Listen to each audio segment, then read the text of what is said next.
Welcome back to my channel cooking কন্যা। আমি আজকে আবারও চলে এসেছি দারুণ একটা রেসিপি নিয়ে। আর আজকের রেসিপিটা আপনারা কিছু হলেও গেস করতে পারছেন যে কী দেখাবো। হ্যাঁ, আমি আজকে দেখাবো বিহারের খুবই বিখ্যাত চম্পারন হান্ডি মাটন। অনেক দিন থেকে ইচ্ছে ছিল যে এটা বানাবো, তো ভাবলাম চলো আজকে বানিয়েই দিই।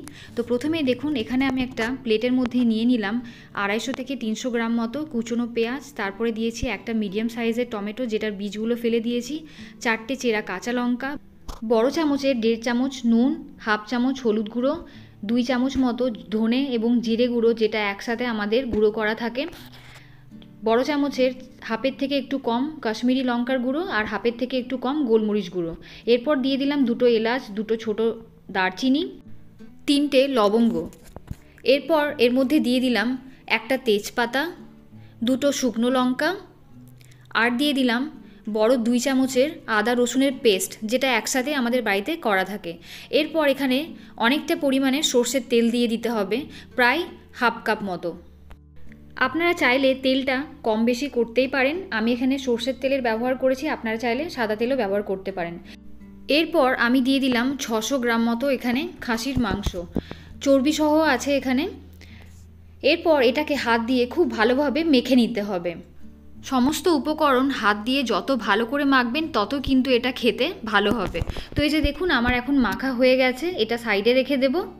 এরপর আমি গ্যাসটা জ্বালিয়ে নেব।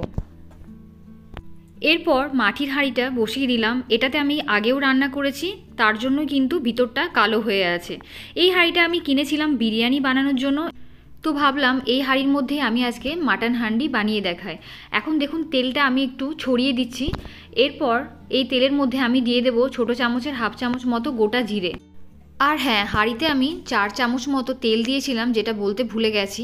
এরপর দেখুন এর মধ্যে দিয়ে দিলাম ছোটো চামচের 1 চামচ মতো কাশ্মীরি লঙ্কার গুঁড়ো। এরপর দিয়ে দিলাম এর মধ্যে মাটনটা যেটা আমি মাখিয়ে রেখেছিলাম। এই রান্নাটা এতটাই ইজি আর এতটাই সিম্পল যে যদি প্রথমবার এটাকে কেউ বানিয়ে খাওয়াও কাউকে, সে কিন্তু তোমার প্রেমে পড়ে যাবে রান্নার। তো এই যে দেখুন মাটনটা আমি এখন এর মধ্যে দিয়ে দিলাম। এবার যে মশলাটা লেগেছিল প্লেটে, একটু জল দিয়ে ধুয়ে দিয়ে দিলাম। এইটুকুই জল কিন্তু আমি এখানে ব্যবহার করব, আর কিন্তু কোনো জল আমি এখানে দেব না। এটাকে এখন একটু নেড়ে চেড়ে নিলাম। নেড়ে চেড়ে নেওয়ার পর আমি একটা ঢাকা দিয়ে দেব। তো এই যে নাড়াচাড়া হয়ে গেছে, এখন একটা ঢাকা দিয়ে ঢেকে দিলাম। এবার এটাকে আমি 10 থেকে 15 মিনিট পর খুলে দেখব। 15 মিনিট হয়ে গেছে, ভেবেছিলাম আমি এটা খুলে দেখব, কিন্তু সৌভিক আর ওয়েট করতে না পেরে ওই বললো যে একটু নেড়ে চেড়ে দেখবে যে এটা কেমন হয়েছে। তো দেখুন 15 মিনিট পর কিন্তু অনেকটাই কালারটা চেঞ্জ হয়েছে। এবারও একটু হালকা নেড়ে চেড়ে নিল, তারপর আবারও এটাকে কিন্তু ঢাকা দিয়ে 15 মিনিট রান্না করতে হবে। তো এই যে দেখুন 15 মিনিট পর আবার এটাকে খুলে দেখলাম, কি দারুণ দেখুন ধোঁয়া বেরিয়েছে, আর গন্ধটা তো এত সুন্দর যে আপনাদেরকে বলে বোঝাতে পারবো না। এটা অবশ্যই কিন্তু একবার ট্রাই করে দেখবেন, তাহলে নিজেরাই কিন্তু বুঝতে পারবেন যে এই রান্নাটা কি দারুণ, কি অপূর্ব খেতে।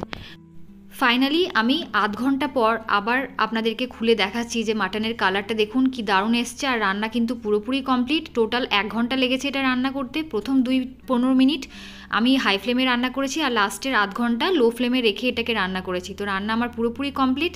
ভিডিওটা ভালো লাগলে অবশ্যই কিন্তু একটা লাইক করে দেবেন, কমেন্ট করতে ভুলবেন না, আর শেয়ার করতেও ভুলবেন না। টাটা।